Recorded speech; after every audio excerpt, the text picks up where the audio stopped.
To try to make some sense of why players continue to repeat this nonsense, please welcome sports psychologist Dr. Megan Cannon. Dr. Cannon, I'm clearly not a doctor, but I've been around sports a long time. I've played sports.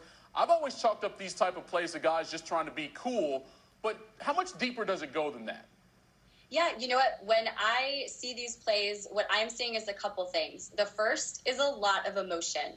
In decision-making, in our actions, when our emotion overrides our intellect in comparison to when intellect overrides our emotion, and we have those moments where we can stop, think, and know what we're doing. In those times where those emotions override that intellect, those technical things that we know we need to be doing when we're performing and competing, they simply don't happen. Similarly to when a wide receiver maybe is wide open and he drops the pass because emotionally he's already at the run. He's already gone. And so in football, it's really interesting because there's so much emotion. These guys are grinding it out all year, but in comparison to a lot of other sports, they don't have a copious amount of opportunities to compete.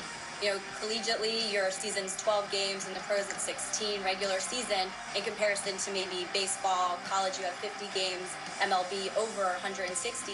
And so these gentlemen, in the moments where you have those high emotional moments of going to score a touchdown, this whole rush and flood of emotion comes in. And so all of a sudden, those technical things we know what to do go out the window. The second thing I'm seeing could possibly be with some of these athletes, and now I've never directly interacted with any of them, but it could also be a learned response, and a learned response that ties into how they're training. So there's a very big difference when we sprint to the line versus when we sprint through the line. And so these athletes may be conditioning their bodies to slow up when they're starting to see that line if they're not sprinting through the line. And so we may be seeing some of that learned response come out game day when those emotions are taking over and mentally they're just a step ahead. See, Dr. Cannon, that's exactly why we have you on, because you took it way deeper than I even realized was there. But let me spin it this way, though, because, regardless of the sport or the level of competition, coaches are constantly reminding their players to stay focused, even in the most emotional of moments. But what's the most effective way for these coaches to drive home that message and it be heard? Right. The most important way, would be in that culture. How is practice aligned? Are you sprinting through the line? Is it after you score a touchdown, after you do great things in practice? What is there, the celebration part of it? In our culture now, there's so much celebration that happens in the world of athletics at all levels and every team.